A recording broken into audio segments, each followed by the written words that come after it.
Hey, it's Jorge from TeamJVS and giving you another review on the Legend of the Vox Machina. This is episode 5, and as always, this is not a spoiler-free review. This will be spoiler-filled. I will be telling you everything that's happening, just like with the previous episodes. So if you have not seen this, you know what? I'm not even gonna say anymore. Keep watching. I already told you, it's filled with spoilers. If you want to see it, see it. I'm all cool with it. Let me know what you think. Hopefully I'm able to give you a very high level gist of what's happening. So this picks up basically right where episode 4 leaves off. Your team is, the Vox team is loading up, starting their journey. They stop by the store clerk, I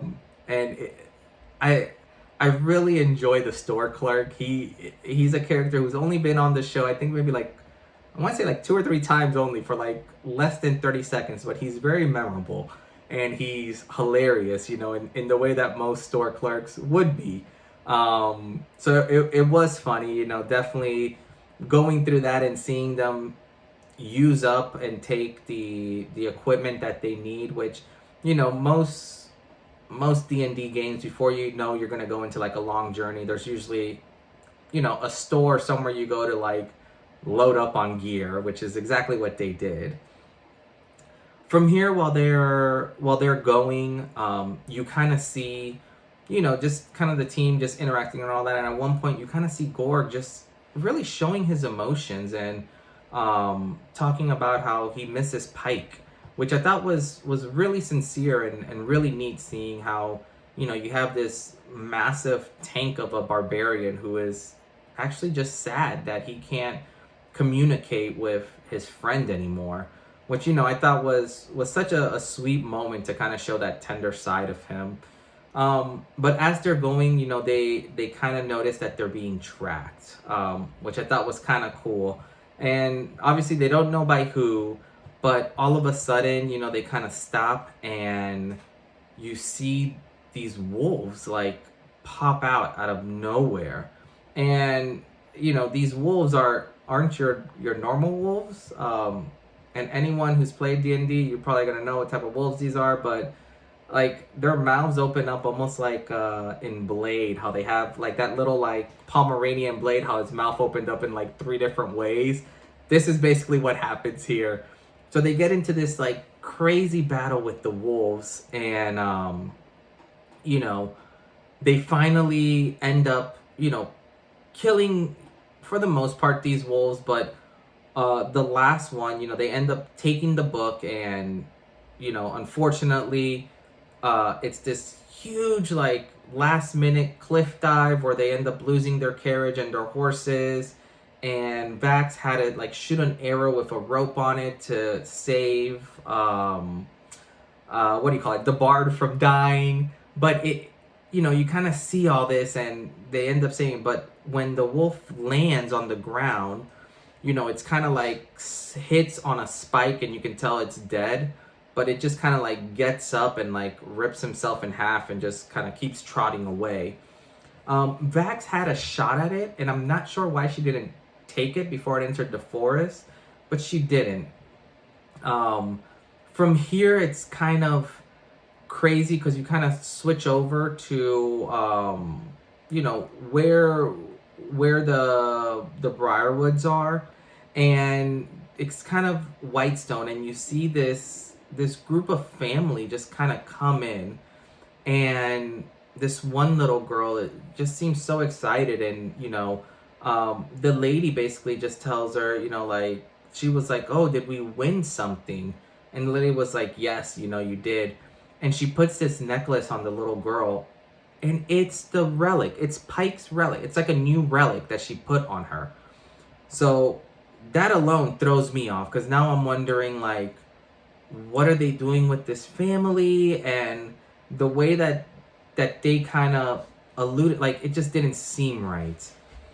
But from here, you kind of get a quick flashback to Pike. Not a flashback, but like a, you know, seeing what Pike is doing. And Pike ends up going to this holy temple, you know, where her god is and all that, and other of her followers, and she goes to try to fix her holy symbol, you know, and she kind of goes there, and you kind of see her working through and just kind of giving up in a sense of, you know, just hoping that she can get help here, which is really neat. So after the team, and now it goes back to the Vox team, and you kind of see the team, you know, they lose all their supplies that they just bought. So like holy water, all these special arrows and all this ends up falling off the cliff, which is, you know, hilarious to me. It's almost like a crit fail. But from there, you kind of see them all talking about like their craziest like kills that they've had, you know, around this fire that they started.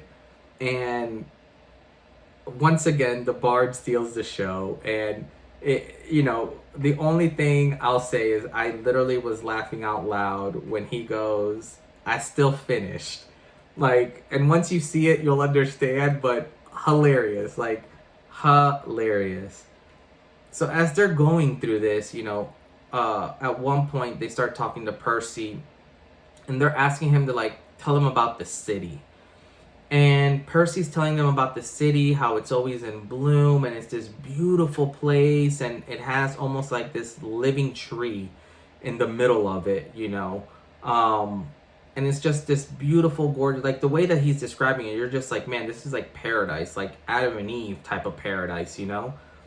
And they pull up onto the city, and it's like if someone took all the greenery out of it. The best way I can explain it, think of the Lion King, you know, like before Scar took it over, how it was like this green place, beautiful colors, all this, and then Scar and the hyenas took it over, and it's just like this dark, gray, gloomy, just death place there. Like you go there to die, basically.